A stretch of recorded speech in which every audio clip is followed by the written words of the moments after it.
Old Dojo Gaming Channel, and this is our first impressions review of WWE 2K26. This year is the year. I think this year is really good for this game. A lot of creativity coming from the developers, and I can't wait to talk about it. There's a lot of highs, a few lows, and the lows are pretty low, but I think this game is already better than last year's game. I felt like WWE 2K25 was a little bit undercooked in a lot of areas, but this year's game, it seems like the 2K developers are really starting to flex their creativity, and it's really starting to show in the final product. First thing I want to start off is the presentation. Again, this game looks really good. I thought last year's game looks good. I think the previous year looked really good, but this year they have a few updated faces, a few updated models. It looks great. Of course, there's some entrances that I do want to talk about that I think look absolutely amazing in WWE 2K26. You have Penta. Penta's entrance is probably one of the best entrances at the moment in WWE. It looks fantastic. The fire in the back, the pyro wheel that goes behind him, it's exactly what you would see on TV, and his character model looks fantastic. Another one is Chelsea Green. I believe they mo-capped Chelsea Green for this, and it runs so smoothly. Her gestures, her movements, everything is down to her, and it runs amazing. It's one of the best entrances in the game just for that. Moving on to gameplay now, a lot of people have been complaining about the new stamina system. I don't think it's that bad. You can't just be flying all over the ring and running all over the place nonstop. You have to get penalized somehow, and I feel like it gives the computer or whoever you're fighting and wrestling against a little bit of a chance to get back into the match. Another thing that I think that 2K hasn't really brought up to the forefront or really highlighted that they updated was the new physics.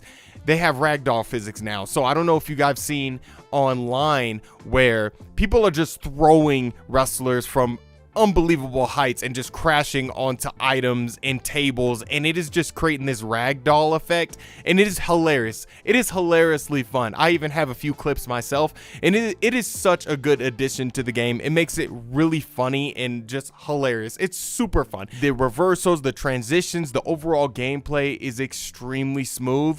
There is some jankiness here and there, but it just seems like every year it gets better and it improves. Two things that I would like to highlight before I move on to some of the new match types is, like I said, some of the creativity that 2K is starting to throw into the game. I really like it. One of the things is the new interactive entrances. So now you can kind of do these emotes during entrances, and you can turn on and off pyro and things like that. It's just fun stuff just to do and just to play with as you're watching entrances for wrestlers. Another thing is you could do a stare down with an opponent, or you can hype the crowd up. You can reach out your hand to get a handshake, or you can cheap shot them.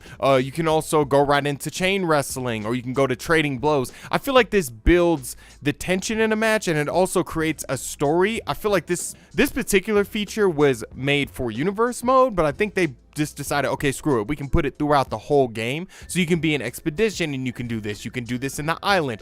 It's a really good feature, and it just gives you that added element of story in universe mode.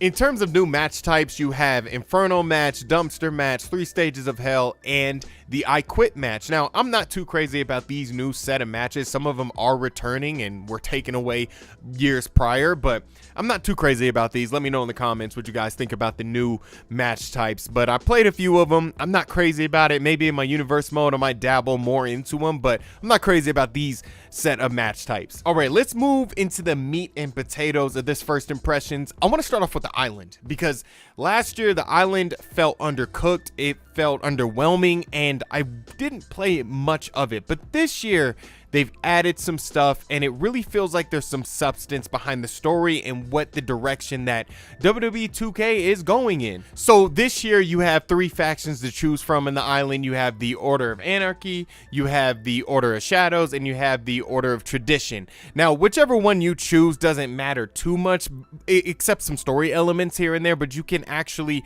wrestle and get the rewards from the other factions too. But what I really like about this mode, it does more. It does more in the fact of, remember last year there was a lot of text-based boxes and not a lot of voice acting, not many cinematics. This year there's more cinematics, there's voice acting. It just feels like there's more put into it, and we're starting to see kind of the ideas really flow from 2K when it comes to this particular mode. We have the scrapyard, which is just a lot of chaotic fun. They have some new items that you can play with in there. It's just this massive sandbox map that you can go around and you can throw wrestlers all over the place. It is very fun.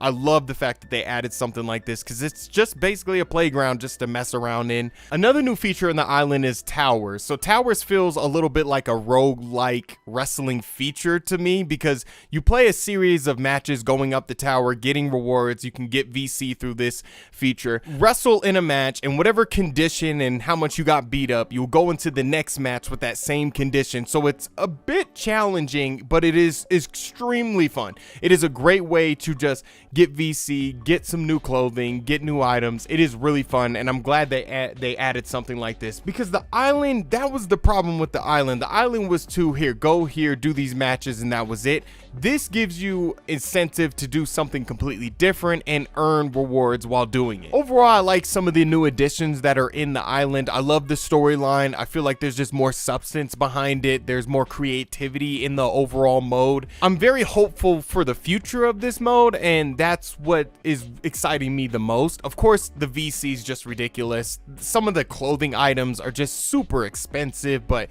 it was like that in the last game, so we know exactly what we're getting ourselves into. But overall, this mode definitely got updated with some really good features, and it's really fun this year. I'm definitely gonna play more of it. MyRise returns, and I gotta say, this mode really impressed me. I think the last two iterations of this mode just couldn't keep me around long enough, but with the brand new story that they tell, it's actually pretty good. You get a lot of chances to make certain decisions to be face or heel. Basically, the story is you make your way back to the WWE, and then you get knocked off by either Jordan Grace or Braun Breaker, and then you have to build yourself to get yourself back up to the top. Now, I like the story a lot. There is some patches where the voice acting isn't the best, but there is some patches that is surprisingly good, really good. To note, it's a light spoiler, but the first press conference in MyRise where you have to make your first decision, and if you choose the heel one, the heel promo that they cut, it is really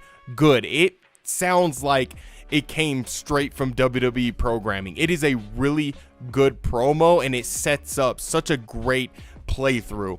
Overall, this mode to me just got really good with the story. The few negatives I have is in terms of the systems within MyRise, not much has changed, and also the women's division and the men's division, the storylines are very similar in a lot of ways, but overall, the mode, its story is really good. The voice acting is here and there pretty good too. And it's one of the best MyRise stories to me that's really sucked me in and kept me playing. Showcase mode is back, and this time it features CM Punk. CM Punk's story is always fun to go through. Of course, this mode will have its own what ifs if he fought Stone Cold, things like that. There's small things like, oh, if he never left WWE in the first place, what would happen?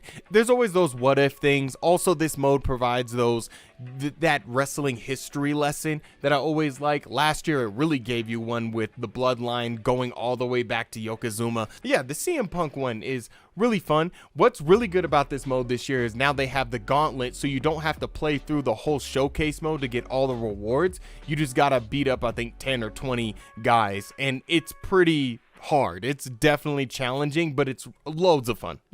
All right, that was a lot of positives. Let's talk about the negatives. Universe mode. You guys know I love universe mode. This is the mode I play the most. This mode just feels like it's in the same place all the time. It's just stuck in the same place, and it's just gathering quality of life updates. And that is it. There's no online capability for universe mode this year again. The biggest headlining feature is the WWE draft. To me, I thought it was going to be something where you can draft complete rosters, but no, it's more of what you would see on a regular WWE programming when they do the draft. It's more like that. It's more of a shakeup than a complete roster overhaul that you can do. I would rather do this after my first season of universe mode and then shake up the rosters in a certain way, but it's fine. You can also, they have this creation wizard thing right when you start up your universe mode, so you can refine those little details and change little things here and there and tailor the universe experience to exactly what you want, which is always good. That is a quality of life update. And universe mode, it sucks because it's just in the same place. You know, I talked about the island earlier. The island has features that's like, okay, this is great. This is moving it forward. This is making it better. The universe mode is just collecting quality of life updates, and that's it. Come on, 2K. Like, I've been praising you guys with creativity. Get more into this mode. I mean, you just had press conferences in MyRise. Why can't we get that in universe mode? But I digress. Again, this is my favorite mode. I would love for it to get more updates and just be better. Another negative that I have is the big one, the really big one, the ringside pass. What the hell is 2K thinking with this? They've done away with the traditional DLC packs that they've been doing. Now you pay $10 for a premium tier that you can now play more of the game to get the wrestlers that you already paid for. So you're paying $10 to play more of WWE 2K26, then you can get the wrestlers that you already purchased. It is the most egregious, the most predatory thing that this series has done so far. Oh, and there's more. There is more. If you want to skip the tier and just get all the wrestlers that you already paid for, you can pay an extra $2 to clear out the whole tier to get what you already paid for. So this is just ridiculous. It is a nickel and diming exercise from 2K, and it is really predatory. I can understand how this can ruin somebody's experience. It hasn't ruined it for me just yet. I kind of forget about it. Also, if you've paid the most expensive version for this game, you should already have all this unlocked off rip if you pay $150 for this game. But I digress. This is a problem. Let me know in the comments what you guys think about the ringside pass. Just to round it out after my negatives, I'll give you guys a few more features that are coming to multiple modes or that are in multiple modes. You have MyFaction, which returns, of course. It has this new team chemistry system. They have 60 new traits across 10 different categories. I'm just not crazy about MyFaction. I never play it. I know some people do like it. So if you care to indulge, that is some of the new things that's coming to MyFaction. MyGM is one of those modes I still don't play a lot. In SmackDown vs. Raw, I used to always play this mode, but the new iterations of MyGM, I'm not really into, but I feel like they've, again, a lot of quality of life updates. They updated a lot of things with this mode, so if you care to indulge, or if this is one of your main modes, you're gonna get a lot of new stuff here. Now, should you buy, wait for a sale, or skip WWE 2K26? Look, in my opinion, this is one of the best games in the series so far. I feel like the gameplay always gets better, and this year was no different. MyRise and the Island have gotten some very exciting new features. Showcase mode is good.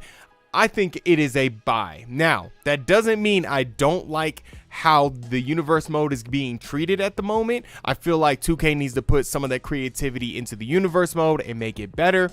Also, the ringside pass sucks. It needs to get out of the game right now. It is a predatory practice, and I'm already sick of it. Other than that, it is a buy. If you're somebody that wants to jump back into wrestling games and you've been on a bit of a hiatus, this is a great game to jump into. If you are a wrestling fan, this is an amazing purchase. You should definitely buy it. My name is Curtis with this Soul Dojo gaming channel. You can follow me on X at Kelly from the Dojo. No, it's not Kelly from the Dojo. You can follow me on X at Kurt from the Dojo. And make sure you guys subscribe to the Soul Dojo gaming channel. Make sure you guys get in the comments. Just let me know what you guys think about WWE 2K26. If you did pick it up, or if you are going to pick it up, let me know in the comments. And I'll check you guys later, all right? Peace.